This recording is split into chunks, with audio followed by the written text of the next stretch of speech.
আজকে হচ্ছে আমাদের সাবেক দায়িত্বশীল ছিল আমাদের ভার্সিটির যিনি প্রতিষ্ঠাতা মুকবুল আহমেদ খান, ওনাকে স্বৈরাচারের দোষর হিসেবে আমরা গত 5ই আগস্টের পরে আমরা কিছু 11 দফা দিয়েছিলাম। তারপরে উনি আমাদের স্টুডেন্টদের ভার্সিটির ডেভেলপমেন্টের জন্য সেই দফাগুলো না মানার কারণে এবং নারী কেলেঙ্কারি সহ আরো অনেক ঘটনা ঘটার ফলে আমরা তাকে ভার্সিটি থেকে পদত্যাগ করতে বাধ্য করি। এখন তিনি বহিরাগত কিছু স্টুডেন্ট এবং কিছু অস্ত্রধারী ডাকাত এগুলাকে নিয়ে আমাদের এখানে জোরপূর্বক ভার্সিটিতে ক্যাম্পাসে প্রবেশের চেষ্টা করছে। তো আমরা তাকে স্টুডেন্টরা সবাই মিলে একসাথে প্রতিহত করেছি। ওইভাবে আসলে আমাদের ভার্সিটির কতিপয় স্টুডেন্ট ছিল যারা 2-3 জন, যেগুলা ওরা ওইদিকে ম্যানুপুলেট হয়ে গেছে। এর বাইরে বেশিরভাগই বহিরাগত ছিল। যতটুকু আমরা খোঁজ পাইছি মুকবুল আহমেদ খানের ভাড়াটে গোন্ডা ওরা। গতদিন আমাদের ভার্সিটিতে একটা অস্থিতিশীল পরিবেশ তৈরি হয়েছিল, কিছু স্টুডেন্টের মধ্যে একটু রেষারেষি চলছে, যার ফলে উনি এই সময়কার সুযোগটা নিয়ে তিনি ভাবছে যে ভার্সিটি এখন সাস্টেনেবল সিচুয়েশনে নাই, স্টুডেন্টের মধ্যে একটা ফাটল ধরছে। এই সুযোগটা নিয়ে তিনি ভার্সিটির মধ্যে জোরপূর্বক প্রবেশের চেষ্টা করছে। কারণ ওনার বিপক্ষে যে মামলাগুলো করা হয়েছে হাইকোর্টে, ওগুলা তদন্ত বিচারাধীন অবস্থায় আছে। তো 14 তারিখে এই মামলাটার হয়তো রায় হবে, কিন্তু উনি এটা হয়তো গেস করতে পারছে যে তার পক্ষে কোনো রায় আসবে না, যার ফলে সে আজকে জোরপূর্বক এই সিচুয়েশনের ফায়দাটা উঠাইতে চাইছে আর কি।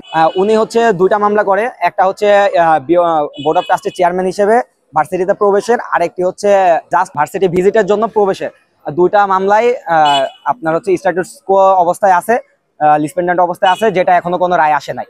এবং যেটা জাজ কোর্ট থেকে শুরু করে কয়েকটা লোয়ার কোর্টে যে জাজমেন্টগুলো আসছে সেগুলা স্টুডেন্টের পক্ষে এসেছে এবং মুকবুল আহমেদ খান যাতে ঢুকতে না পারে সেরকম একটা স্টেটমেন্ট জাজমেন্ট এসছে। তো আমরা যতটুকু কোর্টের জাজমেন্ট দেখেছি, সে বিচার শেষ না হওয়া পর্যন্ত হাইকোর্টে যে লাস্ট বেঞ্চে তাকে পারমিশন দিয়েছিল ওটাও হোল্ডিং করা হয়েছে।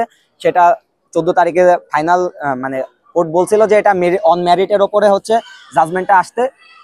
বিচারপতি জাকির হোসেনের কোর্টে ওইটা বিচারাধীন অবস্থায় আছে, ওইটার জাজমেন্ট না আসা পর্যন্ত উনি ঢুকতে পারবেন না। এটা ইন্টারনাল ইস্যু, ভার্সিটির কিছু স্টুডেন্টের মধ্যে একটু মিসআন্ডারস্ট্যান্ডিং হয়েছিল, যেটার মধ্যে আমরা যেহেতু মুকবুল আহমেদ খান ইস্যুতে নো টলারেন্স, জিরো টলারেন্স আমরা সবসময় বলে আসছি।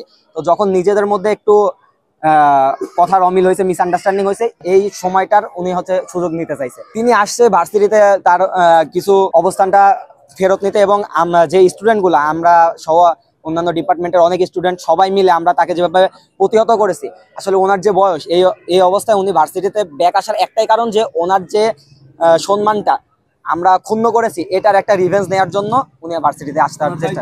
এখন ওনার ছেলে, একমাত্র ছেলে আহমেদ ফরহাদ খান বোর্ড অফ ট্রাস্টের চেয়ারম্যান হিসেবে আছে। এখানে জোর করে দখল করার কোনো প্রশ্নই উঠে না। আমরা স্টুডেন্টরা সবাই মিলে সিদ্ধান্ত নিয়েছে যেহেতু আহমেদ ফরহাদ খান আগের বোর্ড অফ ট্রাস্টিতে ছিল, বোর্ড অফ ট্রাস্টির সকল মেম্বাররা ওই দিন উপস্থিত ছিল যেদিন মুকবুল আহমেদ খানের বিপক্ষে আমরা আন্দোলন করি। ওই জায়গায় সবার উপস্থিতিতে আমরা সব স্টুডেন্ট প্রতিনিধি যারা ছিল সবার উপস্থিতিতে আমরা একটা ডিসিশনে আসছি, এবং আমরা ওনার ব্যাকগ্রাউন্ড চেক করি আর কি, ওভার কল, ওভার ভয়েসে, যে উনি আসলে কেমন। তো আমরা যতটুকু ওনার ব্যাপারে নিউজ পাইছিলাম, উনি যথেষ্ট পজিটিভ একজন মানুষ, এই জন্য আমরা ওনাকে দায়িত্বটা দিই। এবং উনি আমাদের একটা স্টেটমেন্ট দেয় যে কোনোদিন যদি ওনার কোনো স্টেপ আমরা এরকম দেখি যে সে ভার্সিটির ডেভেলপমেন্টের জন্য কাজ করতেছে না, ওই দিন ওনাকে জানানোর সঙ্গে সঙ্গে উনি বিওটি দায়িত্ব থেকে সরে যাবেন।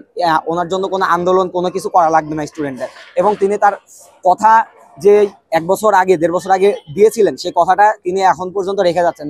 আমরা ভার্সিটির এই রাস্তার কাজ এখনো চলমান, এবং ভার্সিটির ইন্টারনাল অনেক ডেভেলপমেন্টের কাজ চলছে, যেটা ইউরোপিয়ান ইউনিভার্সিটির প্রত্যেকটা স্টুডেন্ট আপনি যোগাযোগ করলে জানতে পারবেন যে স্টুডেন্টরা সবাই এই বর্তমান দায়িত্বরত বোর্ড অফ ট্রাস্টির উপর স্যাটিসফাইড।